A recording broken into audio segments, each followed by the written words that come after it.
Trump quer pôr a mão nos minérios brasileiros, é isso mesmo?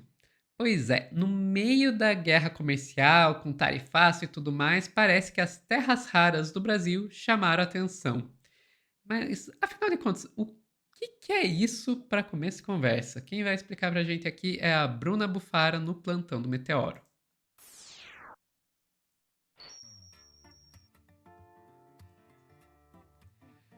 Bruna, o Trump gosta de brigar por terras raras, né? Já arranjou briga com o Xi Jinping por causa disso, já arranjou briga com o Zelensky por causa disso. Há quem diga que o interesse na Groenlândia também é um pouco por causa disso. Agora Brasil.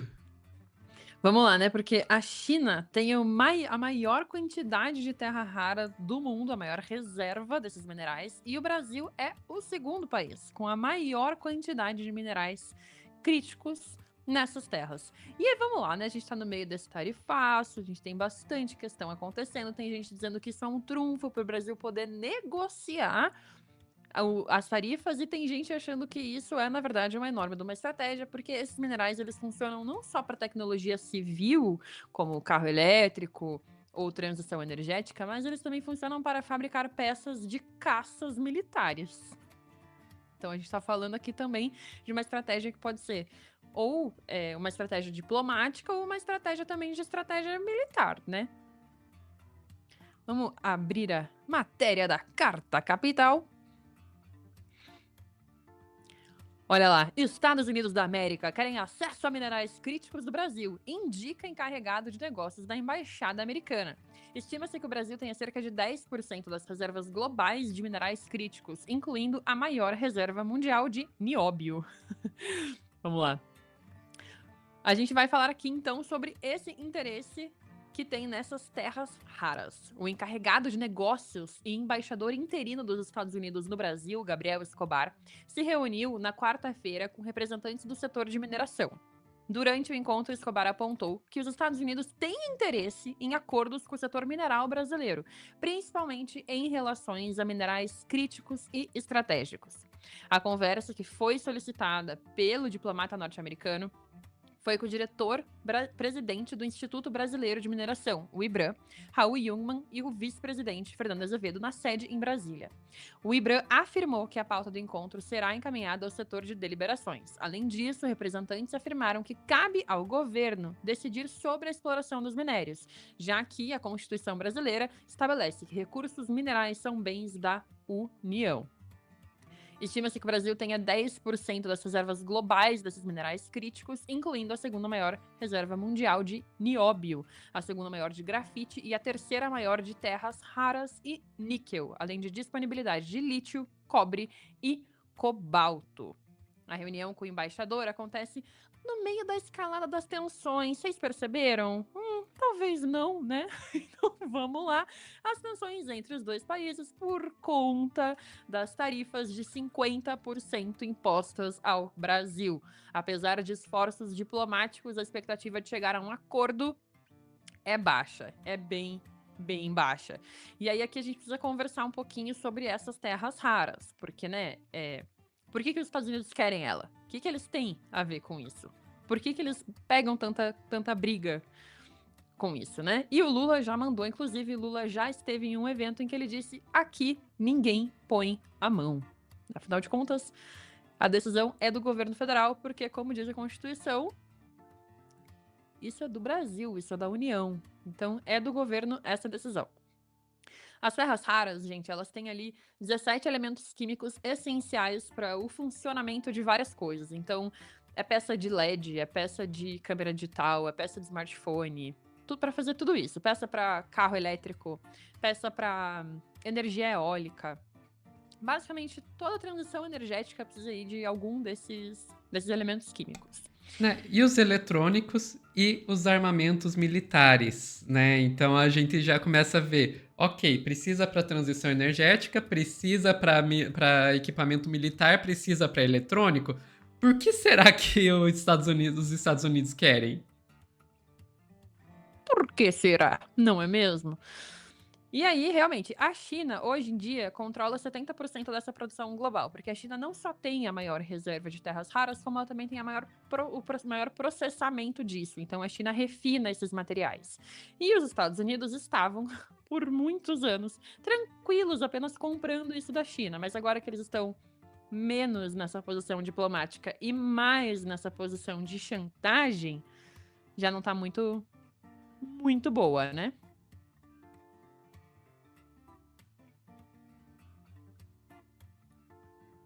Aí, ó, terras raras. O que são? Onde estão? Por que os Estados Unidos se importam com ela? Vamos lá, são esses 17 elementos químicos que estão presentes ali. A maior parte desses minerais está concentrada na China e no Brasil. Elas são imprescindíveis para o funcionamento da indústria. E agora, a reserva brasileira é alvo do desejo de Trump, né? O Brasil tem essa segunda maior reserva de terra rara do mundo. É 25% do território existente.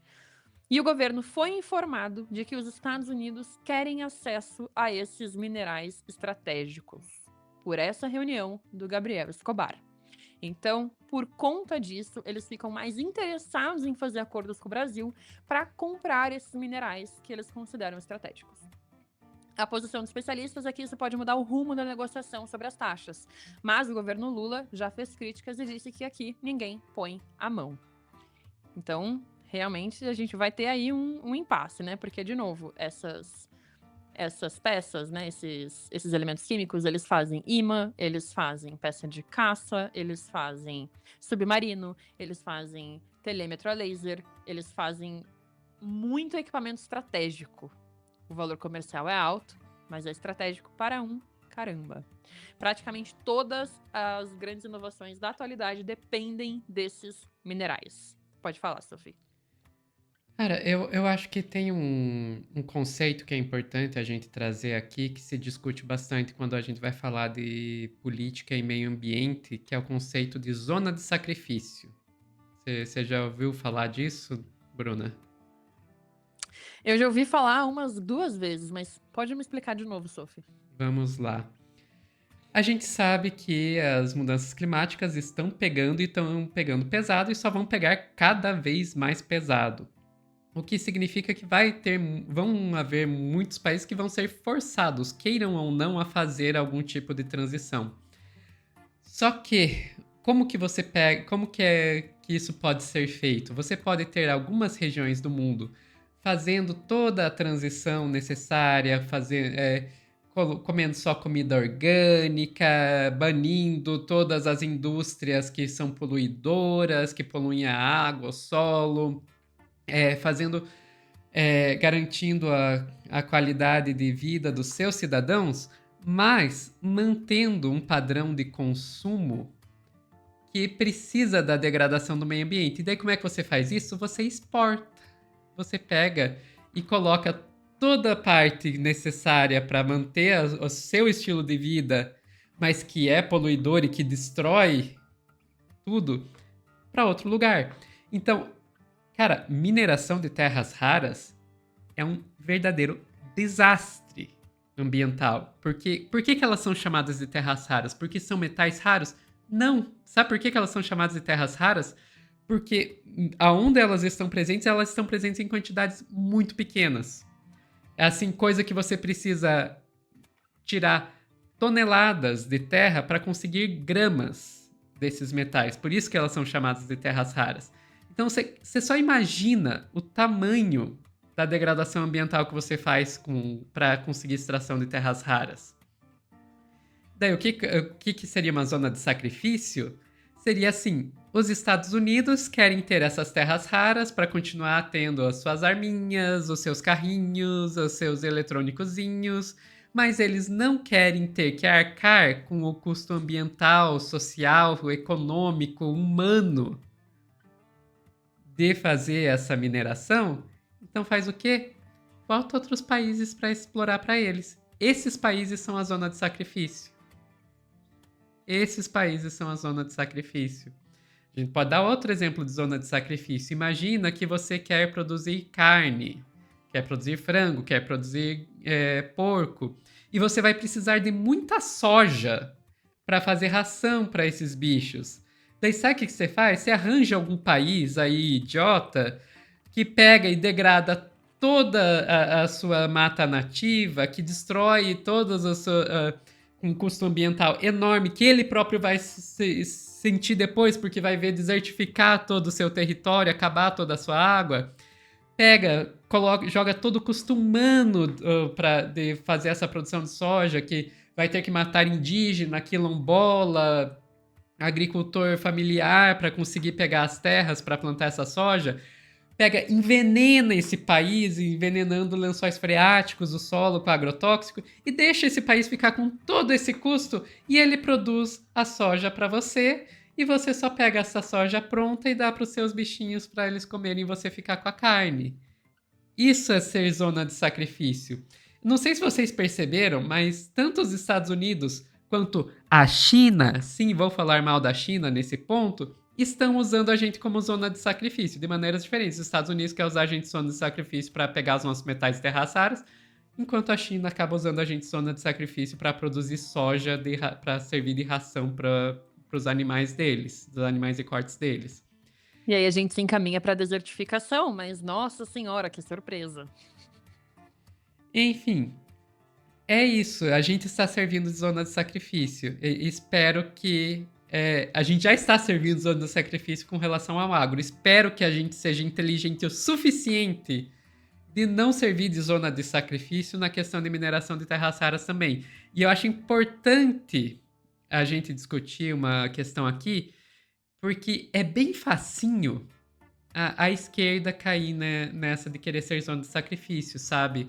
Porque eu não sei se vocês já perceberam, mas a esquerda brasileira tem uma tendência meio desenvolvimentista que a gente não pode falar de riqueza debaixo do solo, que a esquerda vai... Vamos explorar. Vamos explorar, porque daí agora sim nós vamos nos desenvolver. Tudo bem que não funcionou com o pré-sal, tudo bem que não funcionou com a Vale, tudo bem que não funcionou com a Braskem.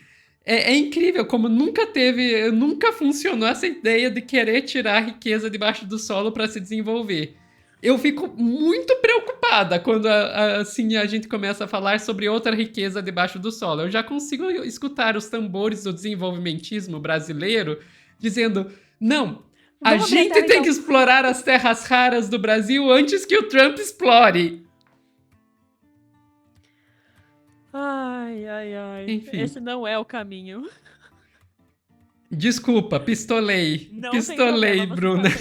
Você está sempre aberta para pistolar à vontade. E o problema é que agora, com isso, né, o Brasil está o quê? Correndo para aprovar marco dos minerais estratégicos até a Conferência Climática em Belém. Então aí, ó, governo e Congresso articulam proposta unificada para garantir segurança jurídica e atrair capital estrangeiro antes da Conferência Climática em Belém. O Brasil deve estabelecer até novembro uma política nacional voltada aos chamados minerais críticos e estratégicos, considerada peça central nas negociações comerciais com os Estados Unidos no enfrentamento à tarifa de 50% imposta pela Casa Branca. A iniciativa conta com propostas do Executivo e do Legislativo, que têm sido pressionadas pelo setor privado por um marco regulatório claro. Segundo fontes ouvidas pela CNN, a tendência é que os dois textos em discussão sejam unificados em um projeto só. No Executivo, a proposta ganhou o codinome MEL, Minerais para Energia Limpa. Olha lá, Sophie.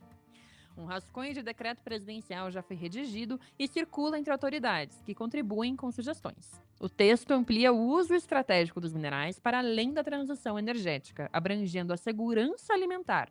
Além disso, prevê o envolvimento de bancos públicos e agências de fomento na concessão de crédito para projetos voltados à pesquisa, extração e transformação desses recursos.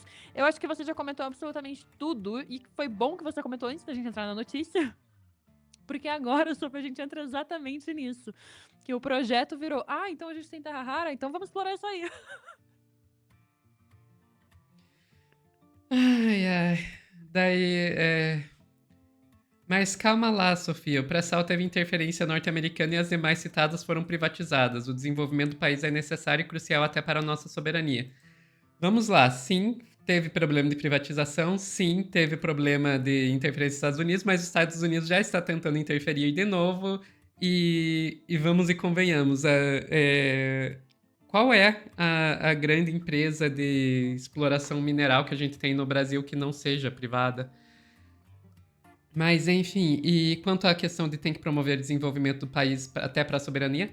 100% de acordo. Agora a questão é, que modelo de desenvolvimento? É isso que a gente tem que parar para pensar. É Porque, extração e devastação ambiental. porque cara, eu aqui, nesse ponto eu sou bem radical, tá? Eu vou admitir, nesse ponto eu sou bem radical. O desenvolvimento tem que caber dentro do meio ambiente, não é o meio ambiente que tem que caber dentro do desenvolvimento, sabe? O que determina é a pauta ambiental. O modelo de desenvolvimento que a gente vai desenvolver tem que ser algo que encaixe dentro disso. Se não encaixa, joga lá, joga para fora. O modelo de desenvolvimento que a gente tem hoje não cabe. O modelo de desenvolvimento que a gente tem hoje está levando o planeta inteiro para um cataclisma climático, sabe? Do nível de a civilização como nós conhecemos pode não existir mais no próximo século. É disso que nós estamos falando. Qualquer desenvolvimento que seja nesse modelo de desenvolvimento que a gente tem hoje é um desenvolvimento muitíssimo temporário, porque ele não vai se sustentar. Não vai se sustentar. E aí é que tá. A gente tem que pensar num novo modelo de desenvolvimento. Isso quer dizer que não vamos extrair as terras raras? Não necessariamente. Só que a gente tem que pensar em como isso vai ser feito. E eu vou dar um exemplo aqui, eu citei esses exemplos aí, eu até perdi o nome da pessoa que comentou, mas enfim, a pessoa ali que... Diálogos Subversivos. subversivos. E você falou interferência dos Estados Unidos e privatização. Vou te dar um exemplo de algo que não teve interferência dos Estados Unidos, pelo menos não até onde nós sabemos, e que não foi privatizado e que deu merda do mesmo jeito que foi feito por um modelo de esquerda, por um governo de esquerda. Belo Monte. Belo Monte. Verdade. Enfim, é isso. Ficamos por aqui. Ficamos por aqui, pistolamos, com razão. Pessoal que está assistindo ao vivo, não saiam daí que a gente já volta com mais notícias.